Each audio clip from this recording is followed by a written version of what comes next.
සුබ දවසක් වේවා හැමෝටම. අපි අද අරන් ආවේ ගෙන්ට් බ්‍රෑන්ඩ් එකෙන් එන හයි ප්‍රෙෂර් වොෂර් එකක්. මේක ඉන්නේ මේ වගේ බොක්ස් එකක තමයි. මේකට අපිට තව හම්බ වෙනවා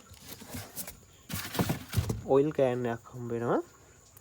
ඒ වගේම යූසර් මැනුවල් එක තව රිපෙයාර් කිට් එකක් හම්බ වෙනවා. අපි අද බලමු කොහොමද මේක වැඩ කරන්නේ, මේක ස්පෙක්ස් මොනවද කියලා බලමු. මේකේ මෙතන පෙන්නනවා පම්ප් එකේ ස්පෙක්ස් ටික ඔයගොල්ලන්ට බලා ගන්න පුළුවන්. ඒ වගේම මෙතන පෙන්නනවා මෝටර් එකේ ඒ දේවල් වල ස්පෙක්ස් ටික මෙතන පෙන්නනවා.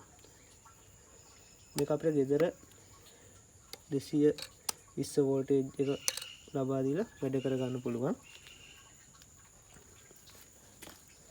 මේ පම්ප් එක ගැන කිව්වොත් බාර් 16ක් මෙගාපික්සල් 16ක් දක්වා ප්‍රෙෂර් කරන්න පුළුවන්. නමුත් සාමාන්‍ය අපි වැඩ කරද්දී මෙගාපික්සල් 5ක් 6ක් වගේ ප්‍රමාණයක තමයි මේක වැඩ කරාම ප්‍රමාණවත්. සාමාන්‍යයෙන් 3 wheel bike හොදන workshop එකකට වගේ නම් හොඳටම හොඳයි. අපි බලමු මේක මේ ටික සම්බන්ධ කරගන්න විදිය. ඒ වගේම අපි මෙතනින් තමයි මේකට ඔයිල් එඩ් කරගන්නේ. අනිවාර්යයෙන්ම භාවිතා කරන්න කලින් මෙතනට ඔයිල් දා ගන්න ඕනේ. මොකද මේක ගොඩක් රත් වෙනවා. මෙතන මේ රොටර් එක බේරින්ග් එක ලුබ්‍රිකේට් වෙන්න අපි ඔයිල් එඩ් කරනවා. මේකට ඔල්රෙඩි ඔයිල් එඩ් කරලා තියෙන්නේ. ඊළඟට අපිට මෙතන ඔයිල් බල්බ් එක තියෙනවා. මේ බල්බ් එකෙන් අපිට ඔයිල් ලෙවල් අඩු නම් බලා ගන්න පුළුවන්. දැන් මේක සම්බන්ධ කරගමු. මේකට හම්බ වෙනවා මේ වගේ ෆ්ලෙක්සිබල් හෝස් එකක්. මේක වෝටර් ඉන්පුට් එක. මේ විදිහට මේකට සම්බන්ධ කරගන්න පුළුවන් මේක. මේ පැත්තට යන්නේ මේ ත්‍රෙඩ් එක තියෙන පැත්තට නෙවෙයි, අනිත් පැත්තට තමයි මේක සම්බන්ධ කරගන්න ඕන. මේ පැත්ත සම්බන්ධ කරගෙන ඒක අපි මේ පැත්ත වතුර එකක් දා ගන්න ඕන. මේලා අපි සැලකිලිමත් වෙන්න ඕන. මේ පැත්ත තියෙනවා මේ පොඩි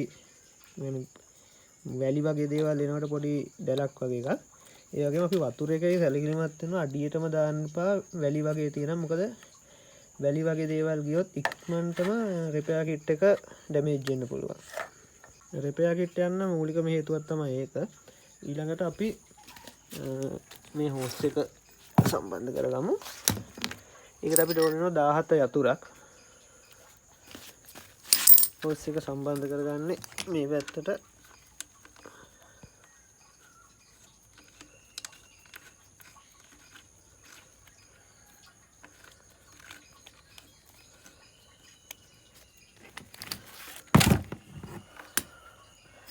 දැන් 17 යතුර අපි ටිකක් මේක තද කරගන්න ඕන. මොකද ලීක් තිබුණොත් අපිට ඒ බලාපොරොත්තු වෙන ප්‍රෙෂර් එක හම්බ වෙන්නේ නැහැ. වතුර ලීක් වෙන්න ගත්තොත් කොයිබින් හරි.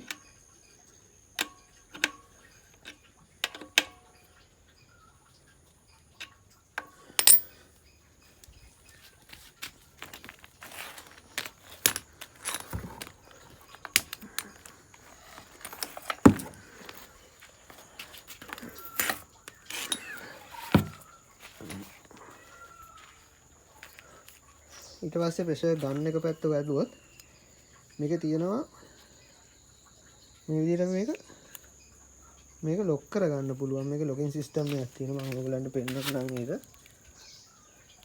මේකට පවර් සප්ලයි එක දෙන්න යන්නේ. මේ විදිහට පවර් සප්ලයි එක දෙනවා. ඊළඟට මේක තමයි ස්විච් එක.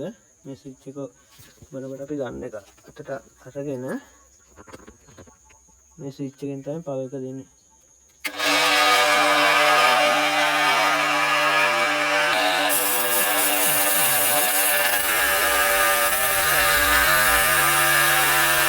මෙන්න මේ විදිහට තමයි මේක ප්‍රෙෂර් වෙන්නේ. අපි විතර මෙන්න මේක මෙහෙම අල්ලලා අතරිනකොට මෙහෙම අතරින ගමන් මේක නතර කර ගන්න පුළුවන්. හැබැයි එහෙම කරනකොට වෙන්නේ රිපෙයාර් කිට් එක හානි වෙනවා. මොකද මෙතනින් අතාරිනකොට ප්‍රෙෂර් එක එන්නේ කෙලින්ම මෝටර එකට රිපෙයාර් කිට් එකේ රබර් වොෂර් එකට. ඒ නිසා අපිට පුළුවන් මේක මේ විදිහට අල්ලගෙන මේ ලොක් එක දාගන්න.